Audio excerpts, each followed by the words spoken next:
ऐसी चीज़ दसन लगा मुर्गियां दे पंजे। मुर्गियां दे पंजे बनते किवें ने, तरीकेकार की पूरी डिटेल दसना। थोड़े थोड़े पंजे सुट लैने ने, तुहानूं पता लगे जी सर ए दस गए ए चीज़ ए देखो। अच्छा जी ਇਹਨੇ ਇਹਨੂੰ ਹੁਣ ਤੁਸੀਂ ਉੱਤੇ ਗਰਮ ਪਾਣੀ ਕੋਸਾ ਪਾਣੀ ਛੱਡ ਦਿਓ ਗੀਜ਼ਰ ਦਾ। 10 ਮਿੰਟ ਸੀਟੀ ਲਾਈ ਹੈ ਜੀ। ਮੈਂ ਮਮਾ ਦਾ ਮੇਨ ਜਿਸ ਤਰ੍ਹਾਂ ਕਿ ਹਫਤਾ ਤਵਾਰ ਪੇ 3 ਦਿਨ 250-300 ਬੰਦੇ ਦਾ ਲੰਗਰ ਜਾਂਦਾ ਸਿਰਫ ਤੁਹਾਡੇ ਭੈਣ ਭਰਾਵਾਂ ਦੀ ਬਦੌਲਤ। ਅੱਲਾਹ ਦੀ ਜ਼ਾਤ ਤੁਹਾਨੂੰ ਬਹੁਤ ਦੇ। ਉਹਦੇ ਨਾਲ ਅਗਰ ਤੁਸੀਂ ਇਸ ਲੰਗਰ 'ਚ ਸ਼ਾਮਲ ਹੋਣਾ ਚਾਹੁੰਦੇ ਹੋ, ਤੁਸੀਂ ਮਾਲੀ ਇਮਦਾਦ ਨਹੀਂ ਕਰ ਸਕਦੇ, ਕੋਈ ਗੱਲ ਨਹੀਂ। ਮੇਰੇ ਚੈਨਲ ਨੂੰ ਵੇਖੋ, ਲਾਈਕ ਸਬਸਕ੍ਰਾਈਬ ਸ਼ੇਅਰ ਕਰੋ ਤੇ ਇਸ ਲੰਗਰ ਦੇ ਵਿੱਚ ਸ਼ਾਮਲ ਹੋ ਜਾਓ। ਤੁਹਾਡਾ ਅੱਜ ਇੱਕ ਲਾਈਕ ਕੀਤਾ ਆ, ਆਉਣ ਵਾਲੇ ਵਕਤ 'ਚ ਹੋ ਸਕਦਾ ਤੁਸੀਂ 10 ਬੰਦਿਆਂ ਦੀ ਰੋਟੀ ਦਾ ਵਸੀਲਾ ਬਣ ਜਾਓ। ਮੁਖਤਲਿਫ ਰੈਸਪੀਆਂ ਦੱਸ ਰਿਹਾ, ਸਰਦੀ ਦੀਆਂ, ਮਛਲੀ, ਮਗਰਾਬੀ, ਇਹ ਹਰ ਚੀਜ਼ ਦੱਸ ਰਿਹਾ ਚਿੜੇ। ਅੱਜ ਮੈਂ ਤੁਹਾਨੂੰ ਇੱਕ ਐਸੀ ਚੀਜ਼ ਦੱਸਣ ਲੱਗਾ, ਮੁਰਗੀਆਂ ਦੇ ਪੰਜੇ। ਮੁਰਗੀਆਂ ਦੇ ਪੰਜੇ ਬਣਦੇ ਕਿਵੇਂ ਨੇ, ਇਹਦਾ ਤਰੀਕੇਕਾਰ ਦੀ ਪੂਰੀ ਡਿਟੇਲ ਦੱਸਣਾ। ਇਹ ਜਖਣੀ 'ਚ ਵੀ ਇਸਤੇਮਾਲ ਹੁੰਦੇ ਨੇ ਜੀ, ਸੂਪ ਵਿੱਚ ਵੀ ਇਸਤੇਮਾਲ ਹੁੰਦੇ ਨੇ, ਖਾਣੇ 'ਚ ਵੀ ਇਸਤੇਮਾਲ ਹੁੰਦੇ ਨੇ, ਮਗਰ ਅਸੀਂ ਇਹਨੂੰ ਸ਼ੋਰਬੇ ਵਾਲੇ ਬਣਾਵਾਂਗੇ। ਇਹਦਾ ਤਰੀਕੇਕਾਰ ਕੀ ਮੁਕੰਮਲ ਮੈਂ ਤੁਹਾਨੂੰ ਦੱਸਣਾ ਜੀ। ਸਭ ਤੋਂ ਪਹਿਲੇ ਮੈਂ ਪਾਣੀ ਰੱਖਿਆ ਅੱਗ ਦੇ ਉੱਤੇ, ਇਹਦੇ ਵਿੱਚ ਤੁਸੀਂ ਥੋੜੇ ਥੋੜੇ ਪੰਜੇ ਸੁੱਟ ਲੈਣੇ ਨੇ ਤੇ ਨਾਲੋਂ ਨਾਲ ਇਹਨੂੰ ਚੈੱਕ ਕਰਦੇ ਰਹਿਣਾ ਤੁਸੀਂ ਹੱਥ ਦੇ ਨਾਲ। ਬਾਕੀ ਮੈਂ ਤਿਆਰ ਕੀਤੇ ਨੇ, ਇਸ ਤਰ੍ਹਾਂ ਫੜ ਲੈਣਾ, ਇਹ ਚੈੱਕ ਕਰ ਲੈਣਾ। ਪਾਣੀ ਜ਼ਿਆਦਾ ਗਰਮ ਨਾ ਹੋਵੇ, ਬੇਸ਼ੱਕ ਚੈੱਕ ਕਰਨੇ ਨੇ ਤੁਸੀਂ ਕਿ ਜਿੱਥੇ ਤੁਹਾਨੂੰ ਪਤਾ ਲੱਗਿਆ ਜੀ ਸਰ ਇਹ ਦੱਸ ਗਏ। ਇਸ ਤਰੀਕੇ ਨਾਲ ਤੁਸੀਂ ਚੈੱਕ ਕਰ ਲਿਆ, ਸਾਰੇ ਪੰਜੇ ਬਾਹਰ ਕੱਢ ਲੈਣੇ ਨੇ, ਮੁਕੰਮਲ ਸਾਰੇ ਕਰ ਲੈਣੇ ਨੇ। ਇਹ ਚੀਜ਼ ਇਹ ਦੇਖੋ, ਮਾਸ਼ਾਅੱਲਾ ਹਰ ਕਿਸਮ ਦੀ ਰੈਸਪੀ ਹੈ ਜੀ। ਇਹ ਸਾਫ਼ ਹੋ ਰਹੇ ਨੇ, ਮੁਕੰਮਲ ਸਾਫ਼ ਕਿਸ ਤਰ੍ਹਾਂ ਹੁੰਦੇ ਨੇ ਤੁਹਾਨੂੰ ਪੂਰੀ ਡਿਟੇਲ ਦੱਸਾਂਗਾ। ਤੇ ਮਾਸ਼ਾਅੱਲਾ ਐਡੇ ਜ਼ਬਰਦਸਤ ਬਣਦੇ ਨੇ, ਨਾਨ ਦੇ ਨਾਲ ਖਾਓ, ਪਰੌਂਠੇ ਦੇ ਨਾਲ ਖਾਓ, ਤੁਸੀਂ ਦੂਸਰੇ ਭਾਵੇਂ ਭੁੱਲ ਜਾਓਗੇ। ਉਸ ਤੋਂ ਬਾਅਦ ਮੁਕੰਮਲ ਸਾਫ਼ ਹੋਏ ਨੇ। ਇਸ ਤੋਂ ਇਲਾਵਾ ਹੁਣ ਮੈਂ ਇਹਨੂੰ ਦੂਸਰੇ ਤਰੀਕੇ ਨਾਲ ਸਾਫ਼ ਕਰਾਂਗਾ, ਉਹ ਵੀ ਮੈਂ ਤੁਹਾਨੂੰ ਦੱਸਣਾ। ਪਾਣੀ ਪੂਰੇ ਪਾਣੀ ਗਰਮ ਦੇ ਵਿੱਚ ਤੁਸੀਂ ਇਹਨਾਂ ਨੂੰ 1-2 ਦਫਾ ਹਿਲਾਣਾ ਹੈ। ਕਿਉਂ ਹੁਣ ਇਹਨਾਂ ਨੂੰ ਕਿੰਨਾ ਬਾਹਰ ਕੱਢ ਲੈਣਾ। ਇਸ ਤੋਂ ਬਾਅਦ ਇਹਨੂੰ ਮੁਕੰਮਲ ਸਾਫ਼ ਕਰਨਾ ਵੀ ਤੁਹਾਨੂੰ ਦੱਸਣਾ ਕਿਸ ਤਰੀਕੇ ਨਾਲ। ਠੀਕ ਹੋ ਗਿਆ ਜੀ, ਅੱਲਾ ਖੈਰ ਜੀ। ਅੱਛਾ ਜੀ, ਇਸ ਤਰੀਕੇ ਨਾਲ ਤੁਸੀਂ ਇਹ ਬਣਾਣੇ ਨੇ। ਮੇਰੀਆਂ ਬੀਬੀਆਂ ਭੈਣਾਂ ਹੱਥ ਬਚਾ ਲੈਣ, ਕੋਸ਼ਿਸ਼ ਕਰਨੀ ਹੈ। ਕਸਾਈ ਦੀ ਦੁਕਾਨ ਤੋਂ ਬਣੇ ਬਣਾਏ ਵੀ ਮਿਲ ਜਾਂਦੇ, ਲਿਹਾਜ਼ਾ ਇੱਕ ਥੱਲੇ ਨਿਸ਼ਾਨ ਹੁੰਦਾ ਹੈ, ਇਹਨੂੰ ਛੁਰੀ ਦੇ ਨਾਲ ਬੜੇ ਪਿਆਰ ਦੇ ਨਾਲ ਤੁਸੀਂ ਥੱਲੇ ਇਹਨੂੰ ਵੀ ਸਾਫ਼ ਕਰਨਾ। ਇਹ ਤੁਹਾਡੇ ਸਾਹਮਣੇ ਨੇ ਮਾਸ਼ਾਅੱਲਾ ਸਾਰੇ ਸਾਫ਼ ਹੋ ਗਏ। ਦੇਖੋ ਇਹਨਾਂ ਨੂੰ ਅਜੇ ਧੁੱਪਣਾ ਹੈ। ਇਹ ਜ਼ਬਰਦਸਤ ਤੋਹਫਾ ਹੈ ਕਿ ਬਹੁਤ ਅੱਛੀ ਚੀਜ਼ ਹੈ। ਇਹਨੂੰ ਤੁਸੀਂ ਇਹਦਾ ਪਕੌੜੇ ਵੀ ਬਣਾ ਸਕਦੇ ਹੋ, ਫਰਾਈ ਵੀ ਕਰ ਸਕਦੇ ਹੋ। ਮਾਸ਼ਾਅੱਲਾ ਦੁਕਾਨ ਤੋਂ ਕੋਸ਼ਿਸ਼ ਕਰੋ ਤੁਸੀਂ ਸਾਫ਼ ਲਿਆਉਣ ਦੀ। ਅੱਛਾ ਜੀ, ਇਹਨਾਂ ਨੂੰ ਇਹਦੇ ਨੌਕਰ ਵਗੈਰਾ ਵੀ ਕੱਟ ਲਏ ਨੇ, ਹਰ ਚੀਜ਼ ਬਣ ਗਈ ਹੈ। 1 ਚਮਚ ਅਸੀਂ ਨਮਕ ਦਾ ਪਾਣਾ, ਜਿਸ ਤਰ੍ਹਾਂ ਅਸੀਂ ਸਮਝ ਲਓ ਕਿ ਓਜਰੀ ਵਗੈਰਾ ਧੋਈ ਦੀ ਹੈ। ਤੇ ਪਕਣਾ ਇਹਨੇ ਇਸ ਤਰ੍ਹਾਂ ਜਿਵੇਂ ਅਸੀਂ ਚਿਕਨ ਬਣਾਈਦਾ, ਬੱਕਰੇ ਦਾ ਗੋਸ਼ਤ ਬਣਾਈਦਾ। ਮੁਕੰਮਲ ਤੇਲ ਦੱਸ ਰਹੇ, ਇਹਨੂੰ ਅੱਛੇ ਤਰੀਕੇ ਨਾਲ ਮਲਣਾ। ਪਹਿਲੇ 2 ਮਿੰਟ ਅੱਛੇ ਤਰੀਕੇ ਨਾਲ ਮਲਣ ਤੋਂ ਬਾਅਦ ਇਹਨੂੰ ਤੁਸੀਂ ਫਿਰ ਗਰਮ ਪਾਣੀ ਦੇ ਨਾਲ ਫੇਰ ਧੋਣਾ। ਉਹ ਵੀ ਮੁਕੰਮਲ ਦੱਸਣਾ ਹੀ ਤੁਹਾਨੂੰ ਤਰੀਕਾ। ਥੋੜੀ ਜਿਹੀ ਮਿਹਨਤ ਹੈ ਮਗਰ ਅੱਲਾ ਦੀਆਂ ਨਿਯਮਤਾਂ ਨੇ।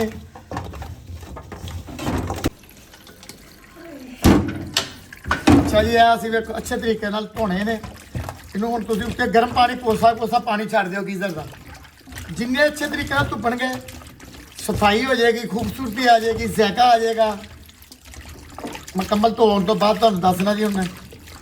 ਅੱਛਾ ਜੀ, ਮਾਸ਼ਾਅੱਲਾ ਇਹਦੀ ਮੁਕੰਮਲ ਸਫਾਈ ਹੋ ਗਈ। ਆਟੇ ਨਾਲ ਵੀ ਧੁੱਪ ਗਏ, ਨਿਮਕ ਵਾਲੇ ਪਾਣੀ ਨਾਲ ਵੀ ਧੁੱਪ ਗਏ। ਸਰਦੀ ਇੰਨੀ ਕਾ ਤੇ ਮੇਰਾ ਤੁਸੀਂ ਹਾਲ ਵੇਖ ਲਓ, ਕੰਬਲ ਹੈ। ਇਸ ਕਰਕੇ ਰੈਸਪੀ ਹੈ, ਮੁਕੰਮਲ ਰੈਸਪੀਆਂ ਦੇ ਰਹੇ ਜੀ। ਅਸੀਂ 1 ਅਦਦ ਪਿਆਜ਼ ਹੈ, 100 ਗ੍ਰਾਮ ਮੈਂ ਲਸਣ ਪਾਇਆ, ਇਹਦੇ 'ਚ 50 ਗ੍ਰਾਮ ਅਦਰਕ ਪਾਇਆ, 1 ਚਮਚ ਧੂੜੇ ਮਿਰਚ ਦਾ, ਅੱਧਾ ਚਮਚ ਗਰਮ ਮਸਾਲਾ ਸਾਬਤ ਹੈ, ਅੱਧਾ ਚਮਚ ਗਰਮ ਮਸਾਲਾ ਪੀਸਿਆ ਹੈ, ਹਾਂ ਅੱਧਾ ਚਮਚ ਜਵੈਣ ਹੈ, ਅੱਧਾ ਚਮਚ ਜ਼ੀਰਾ ਹੈ, 1 ਚਮਚ ਸੁੱਕਾ ਧਨੀਆ ਹੈ, 1 ਚਮਚ ਨਮਕ ਦਾ, ਨਮਕ ਹਸਬੇ ਜ਼ਾਇਕਾ ਪਾ ਸਕਦੇ ਹੋ, ਅੱਧਾ ਚਮਚ ਹਲਦੀ ਦਾ ਤੇ ਕਲਵੰਜੀ ਹੈ, ਹਾਫ ਚਮਚ ਜਿਹੜਾ ਕਲਵੰਜੀ ਦਾ। ਮੁਕੰਮਲ ਤਰੀਕੇਕਾਰ ਕੀ, ਸਭ ਤੋਂ ਪਹਿਲੇ ਅਸੀਂ 2 ਪਿਆਲੀਆਂ ਪਾਣੀ ਦੀਆਂ ਨਾ ਪਾ ਲਈਆਂ ਨੇ।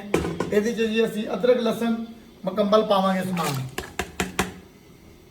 ਸਿਰਫ ਉਸੇ ਤਰ੍ਹਾਂ ਹੀ ਹੈ ਜਿਵੇਂ ਤੁਸੀਂ ਮੁਰਗੇ ਦਾ ਗੋਸ਼ਤ ਪਕਾਉਂਦੇ ਹੋ, ਬੱਕਰੇ ਦਾ ਗੋਸ਼ਤ ਪਕਾਉਂਦੇ ਹੋ, ਤਰੀਕੇਕਾਰ ਉਹੀ ਨੇ। ਮੁਕੰਮਲ ਸਮਾਨ ਪੈ ਗਿਆ ਜੀ। ਇਹਦੇ ਨਾਲ ਹੀ ਅਸੀਂ ਜਿਹੜੇ ਪੰਜੇ ਧੋਤੇ ਨੇ ਇਹ ਪਾ ਦੇਣੇ ਨੇ। ਇਹਨਾਂ ਨੂੰ ਤੁਸੀਂ 1 ਦਫਾ ਅੱਛੇ ਤਰੀਕੇ ਨਾਲ ਹਿਲਾ ਲੈਣਾ ਹੈ। ਹਿਲਾਉਣ ਤੋਂ ਬਾਅਦ 5 ਮਿੰਟ ਜ਼ਿਆਦਾ ਤੋਂ ਜ਼ਿਆਦਾ ਦਮ ਲਾਉਣਾ ਹੈ ਕੁੱਕਰ। 5 ਮਿੰਟ ਲਾਉਣ ਤੋਂ ਬਾਅਦ ਇਹਨਾਂ ਨੇ ਗਲ ਜਾਣਾ, ਕਿ ਬਿਲਕੁਲ ਹਵਾ ਦੇ ਨਾਲ ਹੀ ਗਲ ਜਾਂਦੇ ਨੇ। ਤੇ ਮੈਸੇਜ ਹੈਗਾ ਹੈ, ਖਾਣ ਵਾਲਿਆਂ ਦੀ ਖੈਰ, ਵੰਡਣ ਵਾਲਿਆਂ ਦੀ ਖੈਰ, ਚੈਨਲ ਨੂੰ ਲਾਈਕ ਸਬਸਕ੍ਰਾਈਬ ਸ਼ੇਅਰ ਕਰਨ ਵਾਲਿਆਂ ਦੀ ਖੈਰ, ਲੰਗਰ 'ਚ ਹਿੱਸਾ ਪਾਉਣ ਵਾਲਿਆਂ ਦੀ ਖੈਰ, ਅੱਲਾ ਦੀ ਜ਼ਾਤ ਸਭ ਦੀ ਖੈਰ ਜੀ। ਅਸੀਂ ਉਹਨੂੰ 5 ਮਿੰਟ ਜ਼ਿਆਦਾ ਤੋਂ ਜ਼ਿਆਦਾ ਕੁੱਕਰ ਲਾਉਂਦੇ ਜੀ। ਅੱਲਾ ਖੈਰ ਕੀਤਾ ਜੀ। ਬਾਕੀ ਆਪਣੀ ਜ਼ਰੂਰਤ ਦੇ ਮੁਤਾਬਕ ਤੁਸੀਂ ਮਸਾਲਾ ਔਰ ਮਜ਼ੀਦ ਪਾ ਸਕਦੇ ਹੋ ਲੂਣ ਮਿਰਚ। ਇਸ ਕਰਕੇ ਇਹ ਹਲਕਾ ਪਾਇਆ ਕਿ ਤੁਸੀਂ ਇਹਨੂੰ ਤੁਸੀਂ ਸ਼ੋਰਵੇ ਦੇ ਨਾਲ ਪੀ ਸਕਦੇ ਹੋ, ਨਾਨ ਦੇ ਨਾਲ ਖਾ ਸਕਦੇ ਹੋ ਜੀ। ਅੱਲਾ ਖੈਰ। 10 ਮਿੰਟ ਸੀਟੀ ਲਾਈ ਹੈ ਜੀ। ਇਹਦੀ ਜੇ ਸੀਟੀ ਲਾ ਲਈ ਇਹ ਖਾਲੀ ਹੋਣ ਤੋਂ ਬਾਅਦ ਇਹਦੇ 'ਚ ਅਸੀਂ ਘਿਓ ਪਾਵਾਂਗੇ, ਇਹਦੀ ਅੱਛੇ ਤਰੀਕੇ ਨਾਲ ਭੁਨਾਈ ਕਰਾਂਗੇ। ਅਗਰ ਸ਼ੋਰਵਾ ਕਰਨਾ ਫਿਰ ਪਾਣੀ ਪਾਵਾਂਗੇ, ਜੇ ਅਗਰ ਰਸ ਮਿੱਠਾ ਕਰਨਾ ਹੈ ਤੇ ਫਿਰ ਭੁਨਾਈ ਕਰਕੇ ਤੁਸੀਂ ਵੈਸੇ ਖਾ ਸਕਦੇ ਹੋ ਨਾਨਾਂ ਦੇ। ਅੱਛਾ ਜੀ, ਇਹਦੇ 'ਚ ਅਸੀਂ ਹੁਣ ਘੱਟ ਤੋਂ ਘੱਟ ਅੱਧ ਪਾ ਘਿਓ ਪਾਵਾਂਗੇ।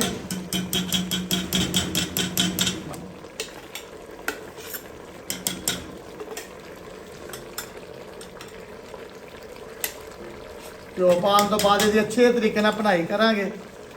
ਪਾਣੀ ਜ਼ਰੂਰਤ ਦੇ ਮੁਤਾਬਕ ਪਾਣਾ ਤੇ ਪਾ ਸਕਦੇ ਹੋ, ਵਰਨਾ ਤੁਸੀਂ ਇਦਾਂ ਹੀ ਰਸ ਮਿਸੇ ਅੱਛੇ ਤਰੀਕੇ ਨਾਲ ਭੁੰਨ ਕੇ ਹੋਰ 5 ਮਿੰਟ ਦੀ ਭੁਨਾਈ ਕਰੋ ਤੇ ਸਾਡੇ ਜੀ ਮੁਰਗੀਆਂ ਦੇ ਪਾਵੇ ਤਿਆਰ। ਇਹਦੀ ਅੱਗ ਤੇਜ਼ ਕਰ ਦੇਣੀ ਹੈ ਜਦੋਂ ਤੁਸੀਂ ਭੁਨਾਈ ਕਰਨੀ ਹੈ ਤੇ ਬਸ ਭੁਨਾਈ ਕਰਨ ਤੋਂ ਬਾਅਦ ਲਾ ਲੈਣਾ ਹੈ। ਪਾਣੀ ਆਪਣੀ ਜ਼ਰੂਰਤ ਦੇ ਮੁਤਾਬਕ ਪਾ ਲੈਣਾ ਜੀ। ਅੱਲਾਹ ਤਾਲਾ ਖੈਰ ਕਰੇ ਜੀ। ਆਮੀਨ। ਅੱਛਾ ਜੀ, ਮਾਸ਼ਾਅੱਲਾ ਸਾਡੇ ਨਾਲ ਪੰਜੇ ਤਿਆਰ ਹੋ ਗਏ ਨੇ। ਅਸੀਂ ਸ਼ੋਰਵੇ ਵਾਲੇ ਨਹੀਂ ਬਣਾਏ। ਅਗਰ ਤੁਸੀਂ ਸ਼ੋਰਵਾ ਕਰਨਾ ਹੈ ਤੇ ਤੁਸੀਂ ਇਹਦੇ 'ਚ ਪਾਣੀ ਪਾ ਸਕਦੇ ਹੋ, ਲਿਹਾਜ਼ਾ ਅਸੀਂ ਇਹਨਾਂ ਨੂੰ ਇਸੇ ਤਰ੍ਹਾਂ ਤਿਆਰ ਕਰ ਰਹੇ ਹਾਂ।